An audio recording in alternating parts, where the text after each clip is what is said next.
요한계시록 11장을 공부하도록 하겠습니다. 벌써 요한계시록 11장이네요. 요한계시록 11장은 러크아 목사님이 강조하고 있듯이 요한계시록을 여는 열쇠가 되는 장입니다. 요한계시록 11장을 잘 모르면, 특히 요한계시록 11장에 42달 동안 1260일 동안 예언하는 이 두 증인의 정체를 모르면 요한계시록 전체를 알 수가 없습니다. 이 두 증인이 죽고 나서 부활을 하고 휴거합니다. 이들의 그 휴거가 대환란 끝에 재림 직전에 부활하고 휴거되는 환란 유대인 성도들의 부활과 휴거를 보여줍니다. 그래서 이것을 잘 모르면 요한계시록 전체를 알 수가 없고요. 계시록을 모르면 구약 성경을 알 수가 없어요. 요한계시록은 사실상 모든 성경을 여는 열쇠가 되는 귀한 책입니다. 자, 11장 1절 말씀부터 보도록 하겠습니다. 또 내게 지팡이 같은 가이대를 주며 그 천사가 서서 말하기를, 이 그 천사는 앞서 10장의 1절에 다른 많은 천사들에 비해서 힘센 천사, 다른 힘센 천사, 그러니까 그 모습이 마치 계시록 1장 14절 15절에서 말씀하고 있는 재림하시는 예수 그리스도의 모습과 똑같아요. 그래서 다른 천사들과 구분해서 다른 힘센 천사라고 말하고 있고요. 그 천사가 사도 요한에게 앞서 10장에서 그 작은 책을 집어서 먹으라 그렇게 명령했고, 그 집어서 먹은 그 사도 요한에게 예언해야 한다라고 명령했죠. 이제는 그 천사가 지팡이 같은 가이대를 사도 요한에게 주면서 일어나서 하나님의 성전과 제단과 그 앞에서 경배하는 자들을 측량하라고 했는데, 여기 지금 11장 1절에 나오는 하나님의 성전과 제단은 여기 11장 19절에 나오는 하나님의 성전과 다릅니다. 11장 19절에는 하늘에서 하나님의 성전이 열리며 라고 했죠. 하늘에 있는 하나님의 성전을 가리키고, 11장 1절에 나오는 하나님의 성전은 이 땅에 있는 하나님의 성전입니다. 지금 예루살렘을 가리키고, 이 예루살렘 성전과 제단과 그 안에서 경배하는 자들을 측량하라. 그러면 이미 이 말씀에 의하면요, 성전 경배가 회복된 거예요. 지금은 성전에서 경배를 못합니다. 왜? 그 성전 자리를 누가 차지하고 있습니까? 회교도, 모슬렘 사원이 있잖아요. 오마르 사원이 딱 우두커니 서 있어요. 그 위치가 옛날 아브라함이 독자 이삭을 하나님께 바쳤던 모리아 산이다라고 그렇게 다들 얘기하지만 아니라고 주장하는 유대인들도 있습니다. 그러니까 이제 방대하게 봐야 돼요. 그 중심으로 해서 그 지역 전체가 아라우나의 타작마당에 해당이 돼요. 아라우나의 타작마당에 해당이 되고, 그러니까 성전 경배는 지금이 안 되고 있죠. 왜냐하면 성전이 없어요. AD 70년 로마의 타이터스 장군이 예루살렘을 함락했어요. 근데 유대 역사학자인데 요세포스가 기록한 그 문서에 의하면 티투스 장군은 굉장히 온화한 사람이었대요. 함락해서 사람들을 쳐 죽이고 불태우고 없애버리라 그렇게 명령할 사람이 아니래요.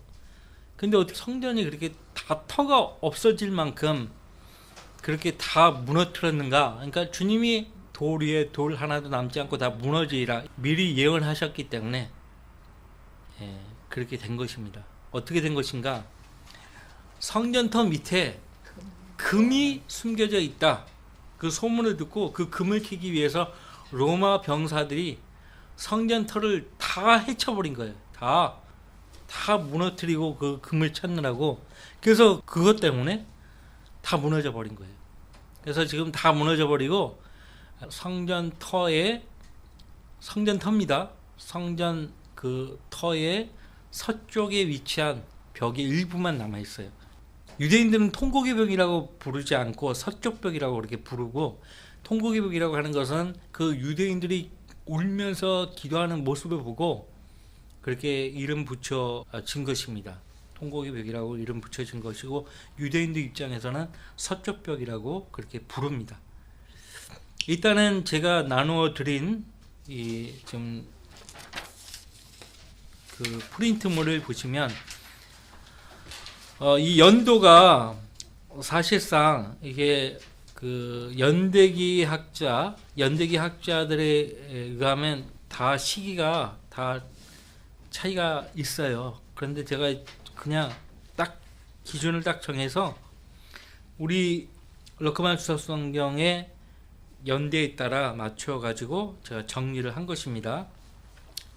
예루살렘 성전이요, 솔로몬 성전으로 시작됐죠. 그 전에는 모세의 회중의 성막이었어요.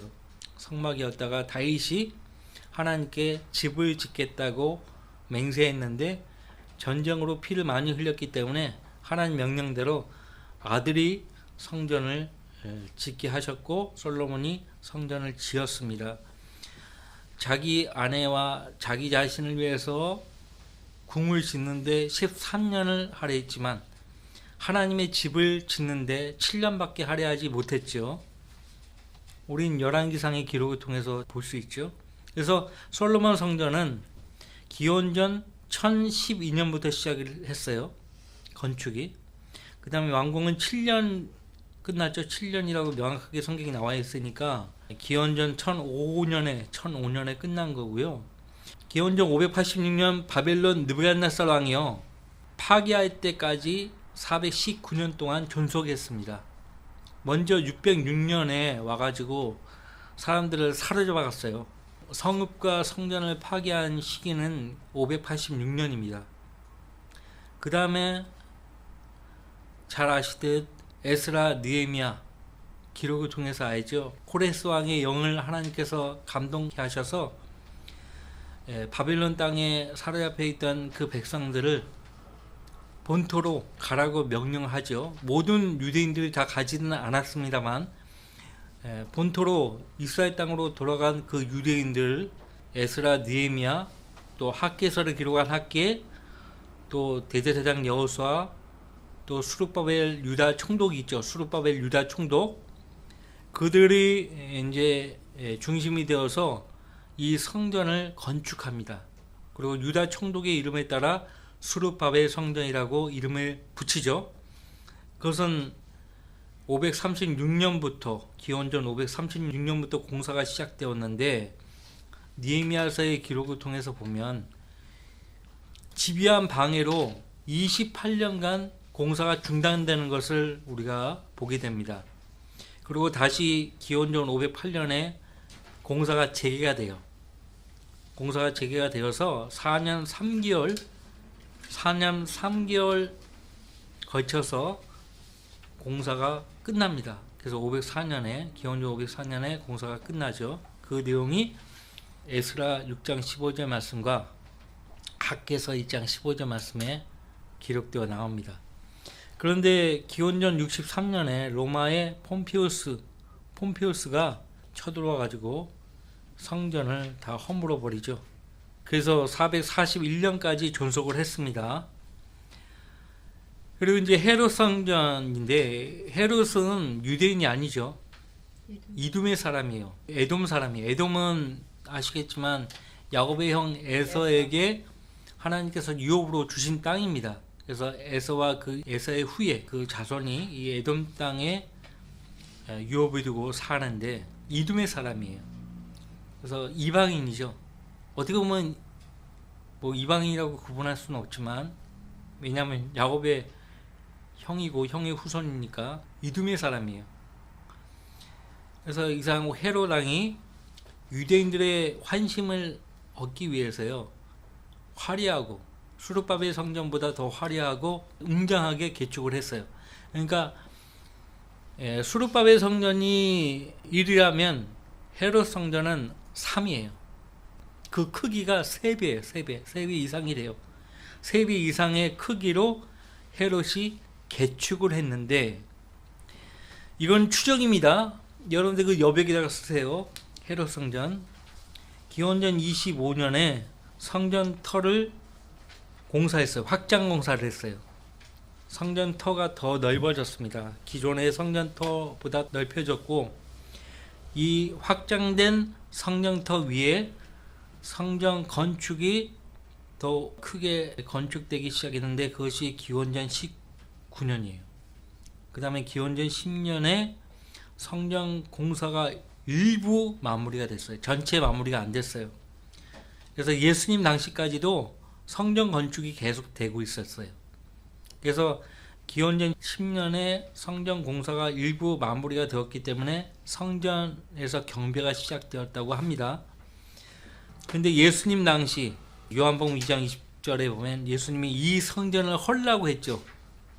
이 성전을 헐라. 그랬더니 유대인들이 아니 46년간 언급하면서 46년간, 그러니까 46년간 지금 개축 중인 거예요. 개축 중. 개축이 뭐예요? 리모델링이에요. 리모델링.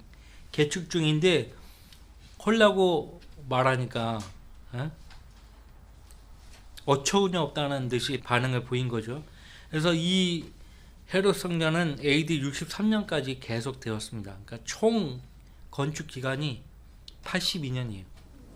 그런데 AD 70년에 로마의 티투스 장군이 예루살렘을 함락하고 성전을 돌 위에 돌 하나 남지 않고 다 무너뜨리죠.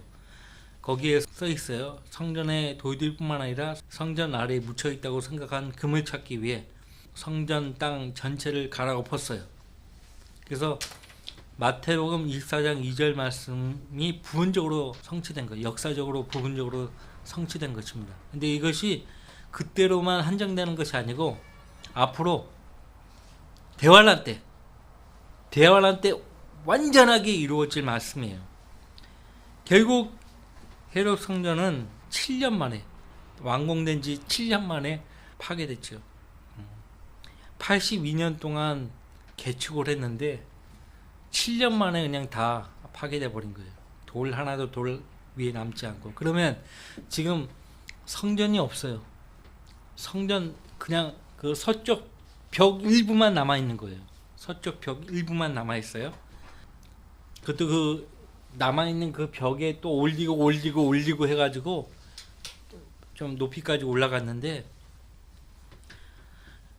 이제 우리가 이제 교회가 휴거되면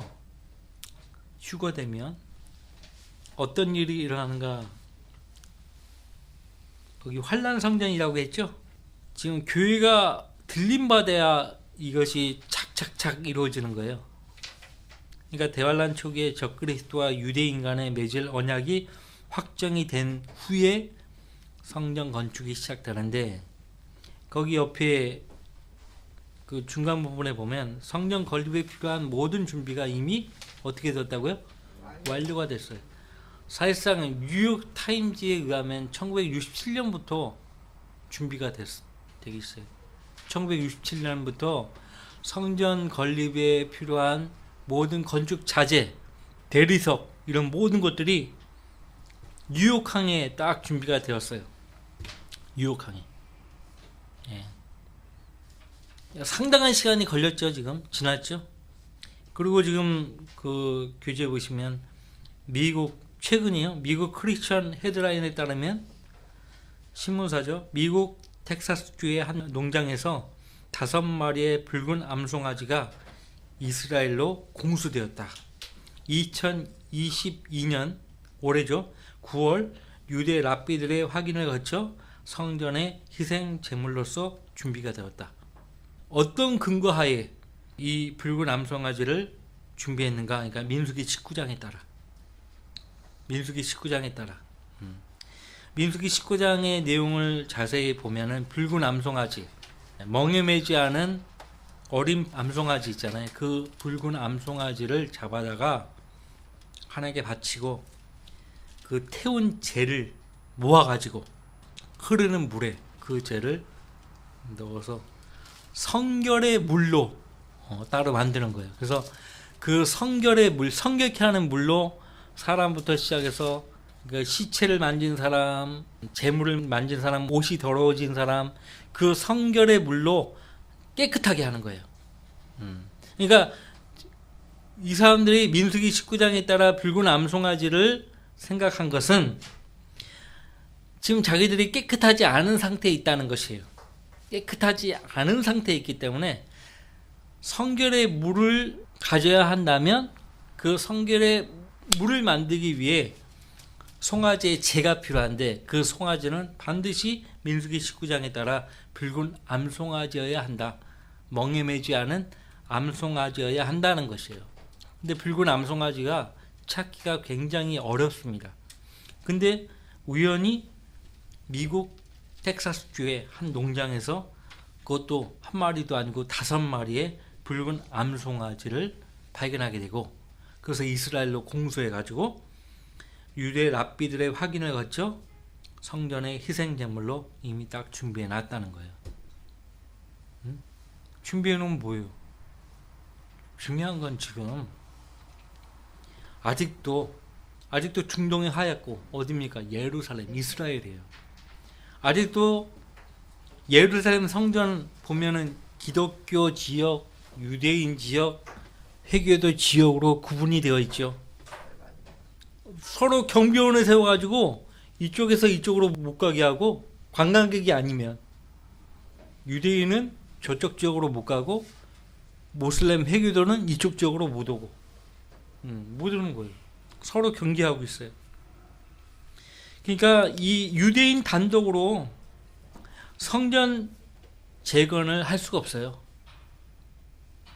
유대인 단독으로는 성전 재건이 불가능해요. 그러면은 이슬람 교도와의 화해가 필요해요. 종교 통합이에요. 종교 통합. 종교 통합은 누가 하는 것인가? 적그리스도만이 할 수 있어요. 미국 대통령이 그렇게 해봤댔자 아무 소용 없었다는 것을 우리가 확인했죠. 최근에 트럼프 대통령도 별짓을 다 했지만 불가능해요. 그게 가능하지가 않아요. 성경을 알았으면 그거 하려고 하지도 않았죠. 그래서 그 파기되는 때는 언제인가 하니까 대환란 중간입니다. 거기 적그리스도가요. 처음에는 그 유대인들과 언약을 확정합니다. 거기 이 다니엘서 9장 26절 27절 이게 11장 31절에도 나오고 마태복음 24장 15절 말씀에도 나오는 말씀이에요. 거기 인용한 말씀을 보세요. 또 장차 올 그 통치자 예수님이 아니에요. 어떤 사람들은 예수님으로 가르치는데 그러면 큰일 납니다. 예수님이 도성과 성소를 파괴할 리가 없죠. 사탄입니다. 또 장차 올 그 통치자 문맥에 따라 사탄이에요. 사탄의 백성 그 사탄은 육화된 사탄 짐승 적그리스도죠. 그렇죠. 적그리스도 유대인이라고 했잖아요. 그죠? 유대인의 백성이 유대인이죠. 적그리스도와 합세한 그 유대인이 도성과 성소를 파괴한다고 했어요. 예루살렘 도성과 성소를 파괴하고 그가 많은 사람들과 더불어 한 주 동안 언약을 확정을 했어요. 한 주. 다니엘서 9장에 나오는 그 한 주는 한 주의 하루가 1년으로 환산하면 7년입니다. 한 주 동안 언약을 확정하고 근데 그 주의 중간에 그가 희생제와 예물을 금지시킬 것이요. 여태껏 성전에서 경배드리고 희생제를 하고 예물을 바쳤는데 그걸 금지시킨다는 거예요. 왜? 본격적으로 내가 하나님이다 이거 내가 그 내용이 데살로니가 후서에 나오죠. 그죠? 응? 여러분들 사탄의 목적이 뭐예요? 목표가 뭐예요? 원래 사탄 루시퍼의 목표가 뭐였어요? 하나님의 보좌에 앉는 거예요. 그래서 하나님처럼 되는 거예요. 이사야서 14장이 나오지 않았습니까? 근데 그 사탄이 자기의 뜻을 절대 포기하지 않아요. 이 땅에 내려와서까지도 그걸 하는 거예요. 하나님 자리에 앉아가지고 하나님이라고 하면서 사람들로부터 경배받기를 원하는 거예요. 근데 그 짓을 우상들을 통해서 사탄이 경배받고 있는 거 아세요? 그래서 이방인들이 제사하는 것은 마귀들에게 하는 것이라고 바울 사도가 분명히 고린도 전서 10장에서 못 박은 거예요. 이방인들이 제사하는 것은 마귀들에게 하는 것이다. 왜? 마귀가 그 뒤에서 숭배를 받는 거거든요. 죽은 조상이 숭배를 못 받아요. 절대. 근데 그 죽은 조상 대신해서 마귀들이 숭배를 받는 거예요. 자, 여러분들 데살로니가후서 보시면 2장에 3절 말씀 보시면 아무도 어떤 모양으로든지 너희를 미혹하지 못하게 하라. 이는 먼저 배교하는 일이 이르지 않고, 여기서 배교는 사실상 1차적인 배교는 이 교회는 이미 배교한 거예요. 이미 이제 이 땅에 남겨지면 대환란 때 어떤 일이 일어나는가에 대해서 데살로니가 후서에서 바울 사도가 알려주고 있는 거예요. 데살로니가 전서에서는 교회의 휴고를 말했고, 데살로니가 후서에서는 이 땅에 남겨지는 사람들, 특히 유대인들에게 또 이방인들에게 무슨 일이 일어날 것인가에 대해서 설명이 필요해서요, 이 서신을 쓴 거고요. 그래서 아무도 어떤 모양으로든지 너희를 미혹하지 못하게 하라. 이는 먼저 배교하는 일이 이르지 않고 또 그 주의 사람 곧 멸망의 아들이 나타나지 않고서는 그날이 오지 아니함이라. 그 여기서 가리키는 그날이 어떤 날인가? 미혹하는 날이에요. 그리고 배교하는 날이에요. 여기서 그러면 미혹해서 배교하게 만드는 대상이 누구예요? 그 죄의 사람, 멸망의 아들이 나타나서 어느 부류를 미혹해서 배교하게 만드는 거예요. 누구겠어요? 유대인들이에요. 그래서 여기서 먼저 배교하는 일은 교회의 배교가 아니라 문맥적으로 유대인들의 배교예요. 하나님 외에는 어떤 신도 그 앞에 있게 하지 말아야 합니다. 어떤 형상에도 경배하면 안 됩니다. 그런데 미혹당해 가지고요, 짐승의 형상에 경배를 해요. 유대인들의 상당수가. 그 일을 가리키는 거예요. 그건 배교죠. 그죠? 4절. 그는 대적하는 자며, 누구를 대적하겠어요? 하나님을 대적하죠. 또 하나님이라고 불리는 모든 것과, 하나님이라고 불리는 모든 것, 기독교 안에서만 하나님을 말합니까? 가톨릭도 하나님 말하고, 하나님이라고, 하느님이라고 하지만, 모슬렘, 거기서도 하나님을 말하잖아요. 코란. 하나님이라고 불리는 모든 것과 숭배받는 대상 위에 자신을 높여 하나님의 성전에 앉아. 하나님 성전, 이 하나님 성전이 계시록 11장에 나오는 그 하나님 성전이에요. 하나님의 성전에 앉아 자신을 하나님처럼 보여 자신을 하나님이라고 하느니라. 지금은 불법의 신비로 활동하고 있기 때문에 보이지 않을 뿐이에요. 막는 자가 있어 막을 것이나, 거기 6절. 이제 너희는 무엇이 막고 있는지를 아나니 이는 그가 자기 때에 나타나라는 것이라. 이 무엇이 막고 있는 이 무엇이 성령 하나님이라고 생각하는 사람들이 대부분인데요, 문맥에 따라 보면은 성령 하나님이 아닙니다. 무엇이 막고 있는지를 아나니 이는 그가 자기 때에 나타나라는 것이라. 불법의 신비가 이미 활동하고 있나니, 사도 때부터 활동하고 있었어요. 현재는 막는 자가 있어 막을 것이나, 이 막는 자가 누구인지 보세요. 성령 하나님이 아니에요. 그가 그 길에서 옮겨질 때까지만 그리하리라. 그리고 나서 그 악한 자가 나타나리니 주께서 자기 입에서 나오는 영으로 소멸하시고 그의 찬란한 오심으로 제거하시라. 지상 재림할 때 그 짐승을 제거하신다는 말씀이고, 그리고 그 악한 자가 오는 것은 어떻게 해요? 사탄의 역사에 따라, 그러니까 사탄의 통제를 따라, 그런 말이에요.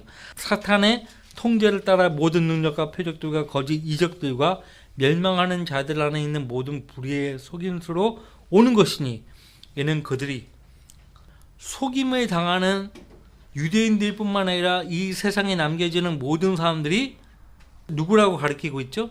이는 그들이 진리의 사랑을 받아들이지 아니하여 구원을 받지 못하였기 때문이라. 구원받지 못한 사람들이 남겨져서 사탄에게, 짐승에게, 적그리스도에게 미혹당한다는 거예요. 무슨 말인지 아시겠죠?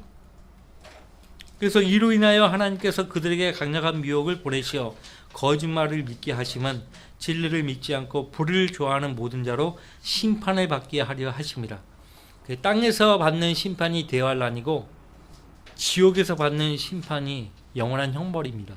계시록 13장에 보면 사탄이 이 짐승에게 이적과 기적을 행할 수 있는 권세를 줍니다. 그러니까 사탄의 역사에 따라 활동하는 거예요, 그 악한 자가. 근데 이 막는 자가 성령이라고요? 계시록 13장에 따르면 성령이 아니에요. 사탄이에요, 사탄. 사탄도 하나님을 흉내내요. 삼위일체, 사탄에게도 삼위일체가 있습니다. 예수님이 선지자로 오셨잖아요. 사탄의 거짓 선지자가 있어요. 예수님 몸을 입고 왔듯이 사탄도 몸을 입고 왔어요. 그게 짐승이에요. 적그리스도. 아버지 하나님의 흉내내죠, 사탄이. 그래서 이 환난 성전은요 42개월 존속하는 거예요. 42달. 유대력에 따라 한 달이 30일이에요. 그래서 정확하게 42개월을 계산하면 1260일이 나와요. 자, 계시록 12장에 두 증인이 나오는데, 그래서 이 지팡이 같은 가이대를 가지고 측량하라고. 옛날에는 가이대가 측량하는 도구였습니다. 2절, 11장 2절. 그러나 성전 밖에 있는 뜰은 마당입니다. 헤롯 성전을 기준으로 하면요, 헤롯이요 그 이방인의 뜰을 두 군데나 이렇게 조성해 놨어요. 넓은 뜰을 두 군데나 조성해 놨습니다. 이게 이방인들은 그 이방인의 뜰에만 들어갈 수가 있어요. 그리고 그 성전 안에도 유대인 여자들이 들어가는 공간이 있고 유대인 남자들, 또 제사장, 대제사장만 들어가는 공간이 있어요. 제사장은 성소까지만 들어가요. 오직 대제사장만 지성소에 들어가죠. 그래서 성전 밖에 있는 뜰은 남겨두라, 그렇게 명령합니다. 왜 측량하지 말라고 명령했는가? 이는 그것을 이방인들에게 주었으며 그들이 42달 동안 그 거룩한 도성을 발 아래 짓밟을 것이기 때문이라. 거룩한 도성을 발 아래 짓밟을 것이기 때문이라. 42달 동안. 자, 무슨 일이 일어나기에 이런 말씀을 하시는 것인가? 자, 이제 앞으로 오는 짐승은요, 구약의 선지자들에 의하면요, 다니엘에서도 그렇고요, 동성애자예요. 동성애자. 우상 목자고 동성애자예요. 이 계시록 12장에 의하면요, 예루살렘 성전이요, 환란 성전 안에서 동성애자들의 환락 연회가 대규모 일어날 것이에요. 그래서 그 뒤에 보면 이 예루살렘에 가리켜서 그 도성을 가리켜서 8절, 그곳을 영적으로는 소돔과 이집트라고 부르며 우리 주께서 십자가에 못 박히신 곳이라고 말하고 있는 거예요. 왜 예루살렘 성읍을 소돔이라고 이집트라고 가리키는가? 소돔은 동성애로 타락해서 멸망당한 성읍 아닙니까? 이집트는 세상을 가리키죠. 이게 우연이 아니에요. 다니엘서에 의하면 그 짐승이요, 여자들의 피로를 개의치 않는다, 그런 말을 합니다. 여자들의 피로를 개의치 않는다. 대규모 큐어 축제가 이 예루살렘 성전 이방인의 뜰에서 일어날 것이에요. 그래서 그 거룩한 도성을 발 아래 짓밟을 것이라고 말씀하고 있습니다. 환란 유대인 성도들을 제물로 바치고 그 피에 도취돼 가지고요, 완전 환락에 빠져버릴 거예요. 누가 앞장서는가? 짐승이요, 적그리스도가. 끔찍하지 않습니까? 3절, 내가 나의 두 증인에게, 그 다른 큰 힘센 천사 예수님이죠. 예수님이 말씀하십니다. 내가 나의 두 증인에게 권세를 주리니. 그냥 보통 천사가 아니에요. 보통 천사라면 이렇게 말하지 않죠. 그러니까 이 말씀들을 통해서 보면 10장에 나오는 그 다른 힘센 천사, 12장에서 명령하는 그 다른 힘센 천사는 예수님이라는 것을 알 수가 있어요. 바울사도가 예수님을 가리켜 주의 천사, 하나님의 천사같이라고 말하고 있지 않습니까? 자, 내가 나의 두 증인에게 권세를 주리니 그러면 그들이 굵은 베옷을 입고 1260일을 예언하리라고 하더라. 여러분들, 어떨 때 유대인들이 굵은 베옷을 입죠? 회개할 때. 하나님 앞에서 큰 죄를 지어서 그 죄로 인해서 양심이 막 괴로운 거예요. 예, 죄를 깊이 뉘우친 거예요. 그럼 하나님께 죄를 자백할 때 굵은 베옷을 입고 머리에 죄를 쓴다고요. 뒤집어 쓴다고요. 그러니까 보통 일이 아닌 거예요. 두 증인이 봤을 때 이거 보통 일이 아니에요. 너무 괴로워요. 그러니까 굵은 베옷을 입고 예언하는 거예요. 그것도 2260일 동안, 42달 동안. 이방인들이 그 뜰에 와서 거룩한 도성을 발로 짓밟고 있는 그 광경을 볼 때 너무 괴로운 거예요. 이 두 증인이. 그래서 그걸 보고 계속 예언하는 거예요. 1260일 동안. 42달이 1260일이에요. 예언하리라고 하더라. 그래서 지금도 그 정통 유대인들이요, 그 안식일을 안 지키고 율법에 어긋나는 행동들을 유대 사회에서 봤을 때요, 막 울면서 막 검은 옷을 탁 차려입은 정정 유대인들이 막 울면서 막 차가 지나가면 못 가게 막아요. 안식일을 지켜야 된다고. 지금도 그런다고 유대인들이. 유대인들 입장에서는 안식일을 봉하면 이건 큰 죄예요. 그러니까 안식일인데도 막 차가 막 다니고 그러면은 이 사람들이 그걸 허용을 안 한다고. 막 울면서 막 괴로워하면서 막 그런다고요. 그러니까 두 증인도 마찬가지예요. 근데 이 두 증인에 대해서요, 계시록 11장 4절은 이들은 땅에 하나님 앞에 서 있는 두 올리브 나무이며 두 촛대니라고 밝히고 있습니다. 두 올리브 나무? 두 올리브 나무에 대해서 우리가 구약성경 어디에서 봤는데요. 어디인가 하니까 스갈에서 4장입니다. 그 스갈에서 4장의 두 올리브 나무가 이 두 증인이에요. 4장 전체가요, 대환란 때 예언하는 두 증인에 대해서 밝히고 있습니다. 분명히 두 촛대라고 했고 두 올리브 나무라고 했어요. 계시록 12장 4절에서. 자, 나와 말하던 그 천사가, 여기서 또 그 천사가 나오죠. 다시 와서 나를 깨우니 나는 마치 잠에서 깨어난 사람 같더라. 그가 내게 말하기를, 스갈에서 4장 2절입니다. 내가 무엇을 보느냐 하기에 내가 말하기를, 내가 보니 전체가 금으로 된 촛대가 보이는데 그 꼭대기에는 한 그릇이 있고 그 위에는 그의 7 등불이 있으며 그 촛대 위에 있는 7 등불에는 7 관이 있고 그 곁에는 두 올리브 나무가 있는데 하나는 그 그릇의 오른편에 또 하나는 그것의 왼편에 있나이다 하고. 자, 촛대가 의미하는 것이 뭐예요? 촛대는 어디에 가면 볼 수 있어요? 촛대. 성소, 지성소 앞에 빵이 차려져 있죠? 빵이 차려져 있어요. 6개씩 6개씩. 두 촛대가 있어요. 빵을 그 촛대가 비추는 거예요. 촛대가 의미하는 것은 성령님이에요. 성령님은 누구예요? 예수님이죠. 그죠? 예수님이에요. 또 그 두 촛대를 두 올리브나무라고 가리키면서 하나는 그 그릇의 오른편에, 하나는 그 그릇의 왼편이라고 했어요. 오른편과 왼편? 이것도 어디서 많이 들어봤는데.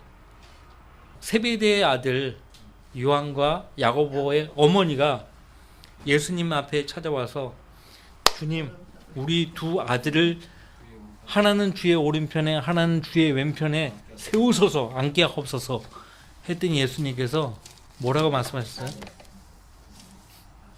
기억해 보세요. 그 말씀이 어디 나오죠? 이거 굉장히 중요한 말씀이잖아요. 20장에 나오죠. 너희는 너희가 구하는 것을 알지 못한다라고 말씀하셨죠. 너희는 너희가 구하는 것을 알지 못하는도다. 내가 마시려고 하는 그 잔을 내가 마실 수 있으며 또 내가 받는 그 침례를 너희가 받을 수 있느냐고 하시니 그들이 주께 말씀드리기를 우리가 받을 수 있나이다라고 하더라. 이렇게 대답하면 실제 자기 두 아들에게 그 자리를 줄 거라고 생각했던 거예요. 기대했던 거예요. 그런데 마태복음 20장 23절 말씀 보시면 주께서 그들에게 말씀하시기를 참으로 너희가 내 잔을 마시고 또 내가 받는 침례로 침례를 받으려니와 나의 오른편과 왼편에 앉는 것은 내가 주는 것이 아니요 내 아버지께서 예비하신 자들에게 주실 것이니라고 하시더라. 예비하신 자들, 이미 그 자리는 누군가에게 주어졌다. 이게 예비되었다. 꿈도 꾸지 말거라. 꿈도 꾸지 마. 이미 주의 오른편과 왼편에 앉을 사람이 있어. 근데 그 사람이 스가랴서 4장에 보니까 두 올리브 나무예요. 스가랴서 4장에서 오른편과 왼편을 가리키고 있잖아요. 암시를 주고 있는 거예요. 예수님이 변화산상에서 베드로 하다가 누구를 봤죠? 모세와 엘리야가 주님과 대화하는 장면을 보고 제가 주님을 위해서 또 엘리야를 위해서 모세를 위해서 장막을 짓겠나이다라고 했어요. 그 장막은 그냥 우연히 베드로 입에서 나온 말이 아니에요. 장막은 예수님의 지상재림과 관련되었어요. 나팔절과 장막절은 서로 연관된 절기인데, 그래서 거기 11절 스가랴서 4장 11절 보세요. 그때 내가 그에게 대답하여 말하기를 촛대 오른편과 왼편에 있는, 분명히 촛대 오른편과 왼편에 있는 이 두 올리브 나무는 무엇이니까 하고, 내가 다시 대답하여 그에게 말하기를 두 금간으로 스스로 금 기름을 쏟아 내는 이 두 올리브 나무 가지들은 무엇이니까 하니, 그가 내게 대답하여 말하기를 너는 이것들이 무엇인지 모르느냐 하시므로 내가 말하기를 내 주여 모르나이다 하니, 그가 말하기를 같이 읽어봐요. 이들은 두 기름 부음 받은 자들이니 온 땅의 주의 곁에 서 있는 자들이니라 하더라. 온 땅의 주 곁에, 온 땅의 주, 온 땅의 주란 말은 예수님께서 재림하실 때의 상황을 가리킵니다. 예수님이 재림하기 직전에 이 두 기름 부음 받은 자들이 활동하는 거예요. 기름 부음은 누가 받죠? 왕, 제사장, 선지자. 그럼 이들 누구예요? 왕이에요? 제사장이에요? 선지자들이죠. 선지자들이에요. 그러니까 계시록 11장에 나오는 두 증인은 예언한다고 했잖아요. 굵은 베옷을 입고 2260일 동안 예언한다고 돼 있잖아요. 선지자가 아닌데 예언합니까? 물론 에녹도 예언했어요. 유다서에 보면 아담의 칠세손 에녹이 주님이 재림하실 때 그 모습을 예언했어요. 예언했다고 했어요. 그러니까 에녹이라고 가리키는 사람도 있어요. 이 두 증인 가운데 한 증인이 에녹이다. 에녹과 엘리야다. 엘리야라는 것은 다 이구동성으로 말이 맞는데 모세가 아니라 에녹이다라고 가리켜요. 근데 에녹은 기적을 행사한 적이 없어요. 그거 잠깐 봅시다. 5절 누구든지 그들을 해치려고 하면 그들의 입에서 불이 나와 그들의 원수를 삼키리니 누구든지 그들을 해치려고 하면 반드시 이와 같이 죽게 되리라. 아합왕이 엘리야 선지자를 찾아오게 하는데 열왕기하 1장에 보면 엘리야가 10절 산꼭대기에 앉아 있어요. 엘리야가 내려와 달라고 그렇게 요구하니까 엘리야가 대답하여 10절 50부장에게 말하기를 만일 내가 하나님의 사람이라면 하늘에서 불이 내려와 너와 너의 50명을 살리라 하자. 하늘에서 불이 내려와 그와 그의 50명을 살해더라. 그렇죠. 계속 사람 보내면 불로 다 살라버리죠. 그리고 그 앞서 열왕기상 18장의 기록 보면은 불을 물로 이렇게 다 이렇게 제단 나무뿐만 아니라 제단 주위까지 다 도랑을 파가지고 거기다 물을 붓게 하죠. 근데 물이 불에 붙습니까? 불로 임하신 하나님이 바로 주시다고. 근데 그대로 된 거예요. 누구예요? 여기 계시록 12장에 그들의 입에서 불이 나와. 모세와 엘리야예요. 불이 나와 그들의 원수를 삼키리니 누구든지 그들을 해치려고 하면 반드시 이와 같이 죽게 되리라. 이들에게는 하늘을 닫는 권세가 있어 그들이 예언한 날 동안 비를 오지 못하게 하고, 그죠? 물을 피로 변하게 하는 권세도 있어 원하는 때면 언제든지 온갖 재앙으로 땅을 치리로다. 엘리야와 모세를 가리키죠. 그러니까 이 두 증인, 두 올리브나무, 두 촛대가 정확하게 어떤 선지자들인지 확인이 되지 않습니까? 우리가 구체적으로 열왕기 1장 말씀, 열왕기상 18장 말씀 봤지만은 뭐 딱 봐도 엘리야와 모세 아니에요. 멀리 가지 않더라도 야고보서 5장에 야고보서 내 말이 아니면 하나님께서 비를 안 주신다 이거예요. 아방에게 엘리야 선지자가 말했잖아요.